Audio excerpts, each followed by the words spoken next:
Thank you, Secretary Hegseth. You have focused on what Ukraine is giving up.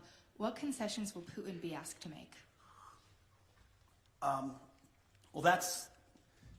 would start by saying the arguments that have been made that somehow coming to the table right now is making concessions to Vladimir Putin outright that we otherwise, or that the President of the United States shouldn't otherwise make.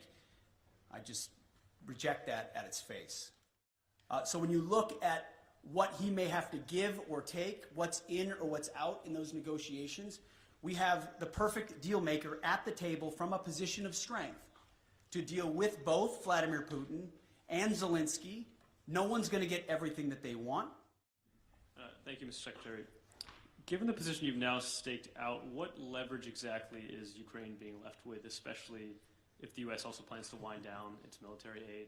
It's just a cheap, I'm not saying it's cheap coming from you, but it's just a cheap political point to say, oh, we've left all the negotiating cards off the table by recognizing some realities that exist on the ground.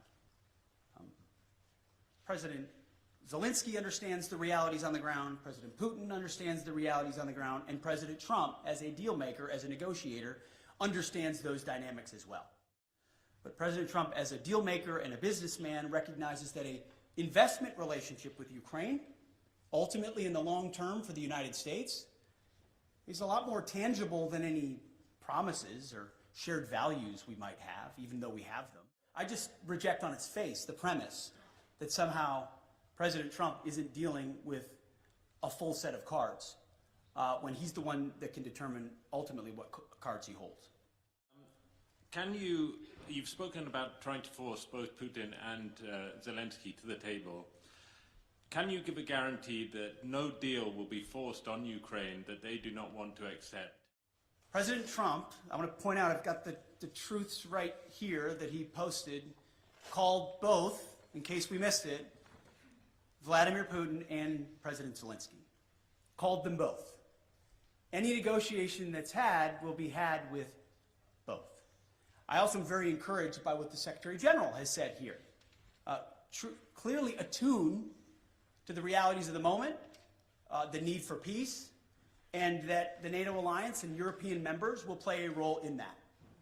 Ultimately, President Trump speaking to those two countries is central to the deal being made, but it affects a lot of people, of course. I think it would be fair to say that things like future funding, either less or more, could be on the table in negotiations as well. Whatever the President determines is the most robust carrot or stick on either side to induce a durable peace, understanding, obviously, the motivations that Vladimir Putin has had on Ukraine for quite some time. Why not invoke Article 5 then for the NATO peacekeeping forces that could potentially be deployed? How does that deter President Putin? Well, I would say, I want to be clear about something as it pertains to NATO membership not being realistic outcome for negotiations. That's something that was stated as part of my remarks here, as part of the coordination with how we're executing these ongoing negotiations, which are led by President Trump. All of that said, these negotiations are led by President Trump. Everything is on the table in his conversations with Vladimir Putin and Zelensky. What he decides to allow or not allow is at the purview of the leader of the free world, of President Trump. But simply pointing out realism, like the borders won't be rolled back to what everybody would like them to be in 2014, is not a concession to Vladimir Putin.